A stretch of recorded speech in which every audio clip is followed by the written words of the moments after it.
ونصلي على رسوله الكريم ما بعد. அல்லாஹ்வின் நல்லடியார்களே, அல்லாஹ் செய்த மிகப்பெரும் பாக்கியம்.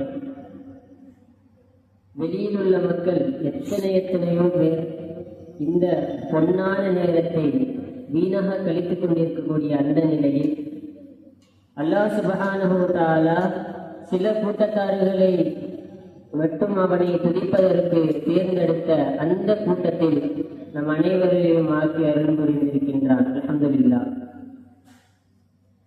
தினந்தோறும் திருநாமங்களான அல் மலிக் மற்றும் அல் குத்தூஸ் என்ற அறிவுரை நாம் அனைவரும் செய்ய இருக்கின்றோம். முதலாவதாக அல் மலிக்.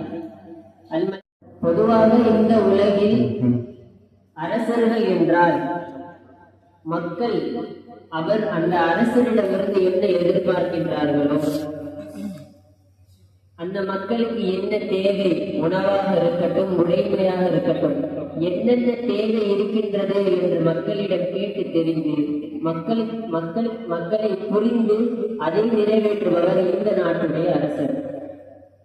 இந்த உலகில் உள்ள எல்லா பெரும்பாலான அரசர்கள் அப்படிப்பட்டவர்கள்.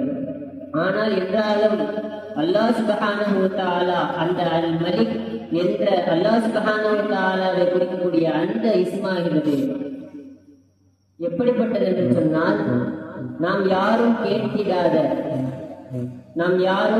கேட்டிடாத மனித படைப்பில் படைத்து, அதிலும் முக்கியமாக முஸ்லிமாக படைத்து, அதிலும் முக்கியமாக ஹஜ்ரத் பெருமானார் ஸல்லல்லாஹு அலைஹி வஸல்லம் அவர்களுடைய உம்மத்தில் நம்மை கொண்டு வந்திருக்கின்றார் என்றால் அல்லாஹ் சுப்ஹானஹு வ தஆலாவிற்கு மட்டும்தான் அல் மலிக் என்ற இஸ்மு மிகவும் பொருத்தமாக, மிகவும் கனகச்சிதமாக இருக்கும் என்று நான் இங்கு பதிவிடுகிறேன்.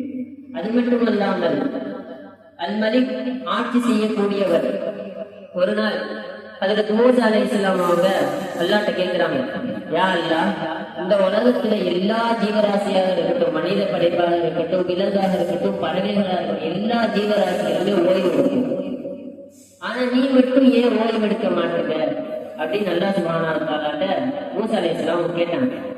அப்ப அல்லாஹ் தஆலா சொன்னா, அல்லாஹ் தஆலா எல்லாத்தையுமே பிராக்டிக்கலா செஞ்சு காமிப்பான். அல்லாஹ் தஆலா ஒரு கண்ணாடி பாட்டில் எடுத்து மூஸா அலைஹிஸ்ஸலாத்தை கொடுத்து, மூஸாவே நீங்க இத கையில புடிச்சுட்டு நில்லுங்க அப்படின்னு சொல்லிட்டு விட்டுறான். முதலாவது நாள் போகுது, 2வது நாளும் போகுது, 3வது நாளும் போகுது. மூஸா அலைஹிஸ்ஸலாத்துக்கு தூக்கம் கண்ணை கட்டுது. அவங்களால அந்த கண்ணாடி பாட்டில புடிச்சுக்கிட்டு இருக்க முடியாம அந்த அசதியில கீழே விட்டுறாங்க. கீழே விட்டு அந்த பாட்டில் சுக்குநூறா போயிடுது.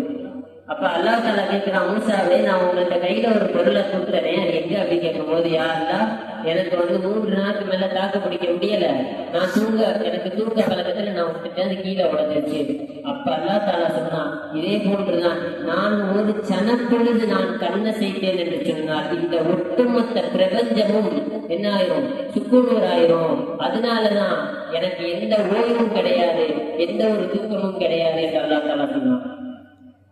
அப்ப அப்படிப்பட்ட அல்லாஹ் தஆலாவுடைய அந்த ஒரு கண்ணியத்தை, அந்த ஒரு மகிமைய விளக்கும் விதமா இந்த மலிக் என்ற இஸ்ம் இருக்குது.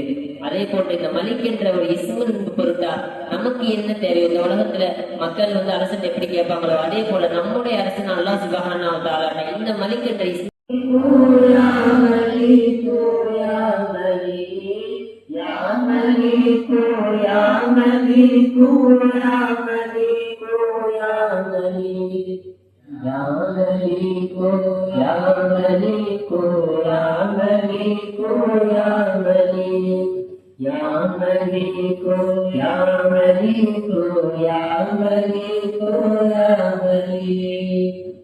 அல்ஹம்துலில்லாஹ். அடுத்ததாக அல் குத்தூஸ் என்கின்ற இஸ்மு. அல் குத்தூஸ் என்றால் பொதுவாக பரிசுத்தமானவன் என்று பொருள். இதை இன்னொரு விதமா எப்படி சொல்லுவாங்கன்னா, அனைத்து விதமான அசுத்தங்களை விட்டும் பாதுகாக்கப்பட்டவன் அப்படின்னு ஒரு பொருள் சொல்லுவாங்க. இந்த பைபிள் முகத்தஸ் இது எப்படி வந்துச்சு? அல் குத்தூஸ் என்ற வார்த்தையில பைபிள் முகத்தஸ். அதே போன்று மலக்குமார்களுக்கு எல்லாம் தலைவரான ஹஜ்ரத் ஜிப்ரீல் அலைஹிஸ்ஸலாம் அவர்களுடைய பெயர் இன்னும் மற்றொரு பெயர் ரூஹுல் குத்தூஸ். அந்த பெயரும் இந்த குத்தூஸ் என்ற வார்த்தையில் இருந்துதான் வந்தது. அதுபோல குத்தூஸ் இந்த பரிசுத்தமானவன் என்ற இந்த இஸ்மை நாம் செய்வதன் மூலமாக எவ்வளவு பாவம் செய்தாலும் சரி அதை மீண்டு வரக்கூடிய ஒரு ஒரு சக்தி இந்த இஸ்முக்கு இருக்கின்றது.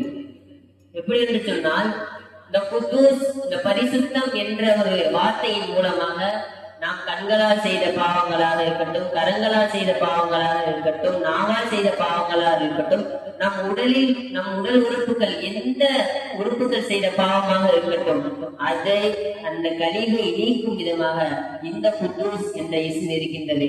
ஆக நம்மளுடைய உள்ளங்களில் ஏற்பட்டிருக்கின்ற இருளை நீக்கும் விதமாக, நம் கண்களில் ஏற்பட்டிருக்கின்ற இருளை நீக்கும் மூலமாக இந்த குத்தூஸ் என்றும் திக்ரை நாம் செய்வோம். Ya Qudus, Ya Qudus, Ya Qudus, Ya Qudus, Ya Qudus, Ya Qudus, Ya